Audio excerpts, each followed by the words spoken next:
ఈరోజు మనం ఒక నిజంగా ఇంపార్టెంట్ ప్రశ్న గురించి మాట్లాడుకుందాం. కొంతమంది పాస్టర్లు చర్చ్లో ఎల్డర్స్ని కన్సల్ట్ చేయకుండా తమ కుమారులను బైబిల్ థియాలజీ ట్రైనింగ్ ఇచ్చి తరువాతి పాస్టర్స్గా చేసేస్తారు. ఇది సరైనదా? బైబిల్ ప్రకారం చర్చికి నాయకత్వం అంటే ఒక గాడ్ గివెన్ కాలింగ్. అది ఫ్యామిలీ ఇన్హెరిటెన్స్ కాదు.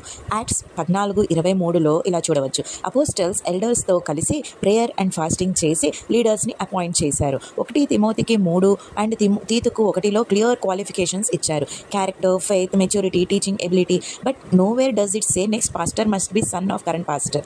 కాబట్టి ఎల్డర్స్ అండ్ కాంగ్రిగేషన్ని ఇగ్నోర్ చేసి వన్ మ్యాన్ డెసిషన్ తీసుకోవడం బైబిల్ ప్రిన్సిపల్కి సరిపడదు. ఒక పాస్టర్ కుమారుడు నిజంగా దేవుని పిలుపుతో స్పిరిచువల్ మెచ్యూరిటీతో ఉంటే అతను పాస్టర్ అవ్వవచ్చు, కానీ అది ఎల్డర్స్ అండ్ కాంగ్రిగేషన్ ప్రేయర్ఫుల్ అగ్రిమెంట్తోనే జరగాలి. ఉదాహరణకు, ఒక కంపెనీలో కొత్త సీఈఓని అపాయింట్మెంట్ చేయాలంటే కేవలం ప్రీవియస్ సీఈఓ సన్ కాబట్టి కాదు, బోర్డ్ ఆఫ్ డైరెక్టర్స్ కూడా అప్రూవ్ చేయాలి. లేకపోతే అది డిక్టేటర్షిప్ అవుతుంది. సైకాలజీ కూడా చెబుతుంది, good leadership gross with community recognition, not self promotion. Pastor తన కుమారుడిని ట్రైన్ చేయడం తప్పు కాదు, కానీ ఎల్డర్స్ను కన్సల్ట్ చేయకుండా, కాంగ్రిగేషన్ను ఇన్వాల్వ్ చేయకుండా ఆటోమేటిక్ సక్సెషన్ చేయడం సరైంది కాదు. Church is God's family, not a family business. Leadership must come from God's calling plus church confirmation. మీకేమనిపిస్తుంది? కొత్త పాస్టర్ ఎవరు కావాలో దేవుని పిలుపు అండ్ కాంగ్రిగేషన్ ద్వారా కన్ఫర్మ్ కావాలా, లేక ఫ్యామిలీ డెసిషన్ సరిపోతుందా?